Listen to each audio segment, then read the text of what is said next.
Hey, how we doing? Can you roll the window down for me, ma'am? All the way. Hey, I'm Officer Shank with Gulf Breeze Police Department. Why are you going so fast on the bridge and you swaying in and out of traffic? I mean, that's driving recklessly back there. What's going on? Hello, this is Jason Matthews. I'm a recently retired law enforcement officer. I was also a use of force instructor and a taser instructor during my career. And in this video, I'm going to be commenting on this public domain video that was released out of Florida.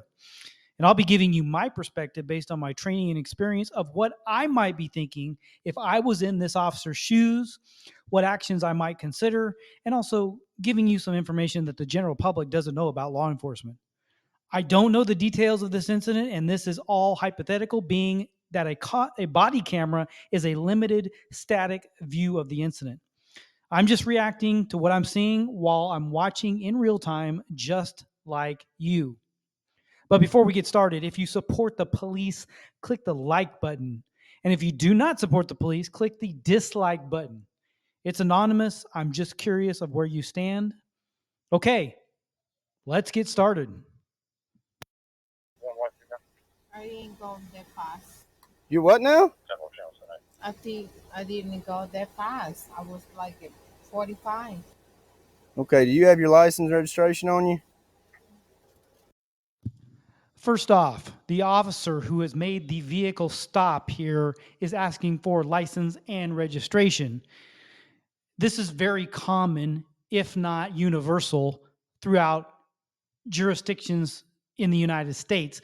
Now, normally I would ask for license, registration, and insurance, which I believe is almost universal also, that you have to have insurance. Now, there may be jurisdictions where you don't have to have insurance. I'm not sure, but if it is true, then it's probably pretty rare.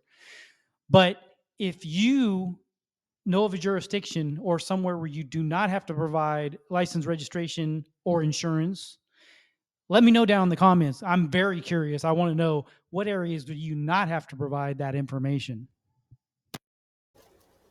Where are you coming from? Fun. Do what now? Ma'am? Where are you coming from? From and Now, the officer that made the stop is asking where she is coming from. Now, why is that? Why would he ask that question? A couple reasons. Number one, if the officer believes that the person that they've stopped is impaired for some reason, if they have a suspicion, then they will ask questions of the individual, such as, where are you coming from, to see if that person might exhibit some symptoms of impairment, such as slurred speech, such as if they are talking intelligently, such as someone who would not be impaired would talk, these such things. A second reason would be, and this might be asked several times throughout the interaction, where are you coming from? And that is to see if that individual will respond the same way and have the same consistent answer throughout the interaction.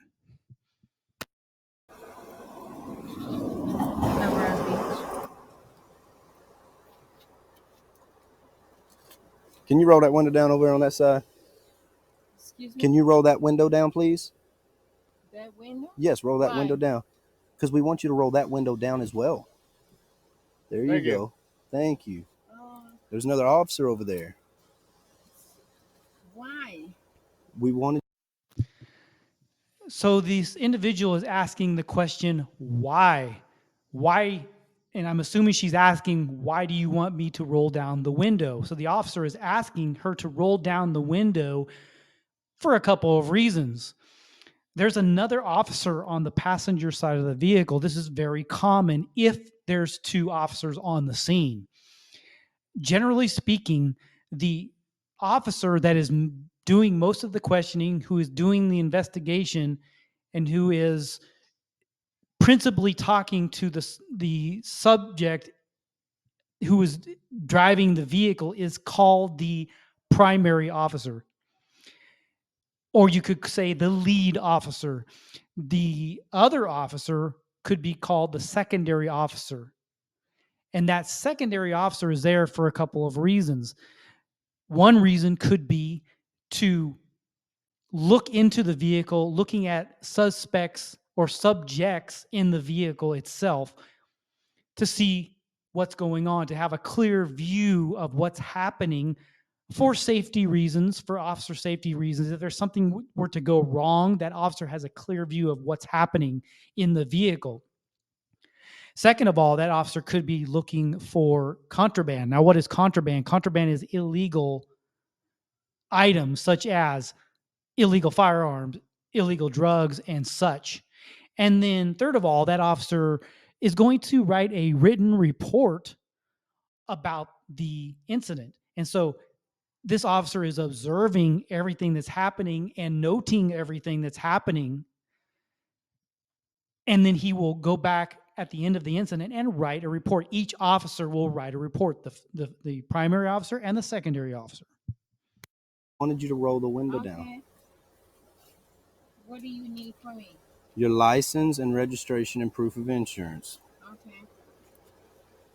Why are you driving so erratically back there? What do you mean? Weaving in and out of traffic. You almost hit the wall, the concrete barrier on the bridge several times. No, I mean, because I see you guys put me so much lights over there.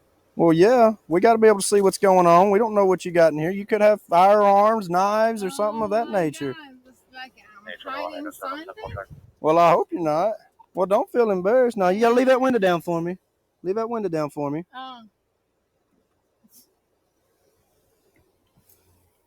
Get your license, registration, and proof of insurance.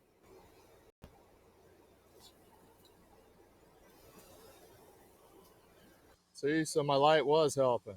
No, because your light is getting too much in my side. So, could you please turn it off? No, you need to get your license, registration, proof of insurance. Please. Hey.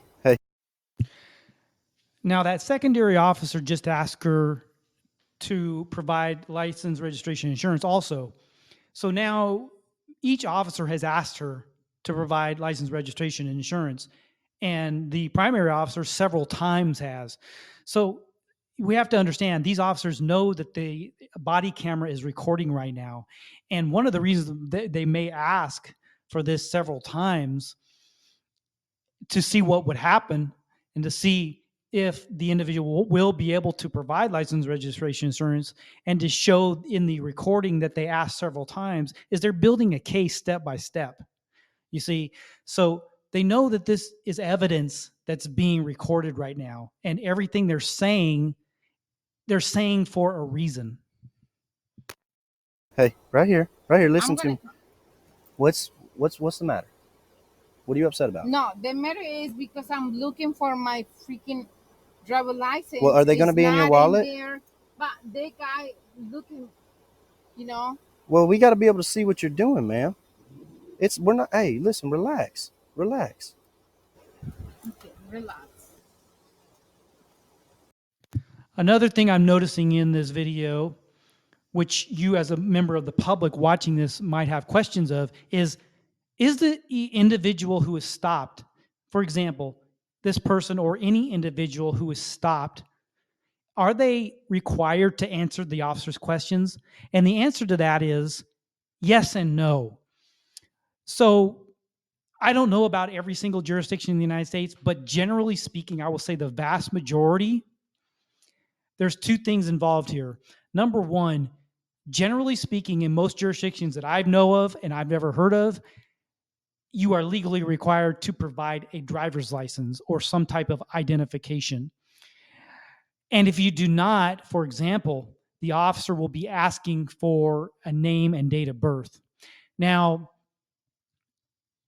yes, you do have to provide identifying information or suffer consequences, such as go to jail, such as get a citation. But other than that, unless there's another law in another jurisdiction that I don't know about, I'm not aware about, generally speaking, a person does not have to answer any further questions. beyond what the law requires. So if an officer is asking someone where they're coming from, or why were you doing this, or why were you doing that, generally speaking, they do not have to answer those questions. Okay. And then we also have the issue of, is the person detained? And if the person is detained, now we have another issue coming up of questioning while someone is detained. And this is not a very clear answer. The courts have weighed in certain areas, but it's not completely clear. It's a situation by situation standard. And I'll be talking about this in future videos, more detailed as I see it. But I just wanted to throw that out there. Did you leave it? It's too much lights over here. I need. Okay, he's not there no more. Mine. He's not there no more. He stepped away. Thank you. All right, ma'am. Let's. What's your first name, ma'am? What's your first name? Okay. Can I go over there and No, hold on. Hold on 1 second. What'd you say? Have her shut the car off and put those keys on the roof because I don't trust her to sit there. Hey, can you do me a favor, ma'am? Just real quick for me. Hey, listen to me. Look right here. Look right here. Shut your car off for me real quick, okay? Just shut it off. Now, both officers have asked her, or the secondary officer, it seems like the secondary officer could be a supervisor because he's directing the other officer, telling him what to do. But either way, they both are asking her or are wanting her to turn the vehicle off and either put the keys on top of the vehicle or separate the individual from the keys. Now, why is that happening? Why would they ask her to do that? I want to know your opinion in the comments below. Why do you think that an officer would ask someone on a vehicle stop to turn off the vehicle and to either give them the keys or separate themselves from the keys, such as putting the keys on the top of a vehicle? And in the next video, I will explain why that could be something that an officer would ask someone in a vehicle stop. Okay, that does it for part 1. The next part of the video is available on this channel, so go watch it. If you enjoyed this video, click the subscribe button and ring the notification bell to be notified when new videos are released. And take care. Have a great day. See you in part 2.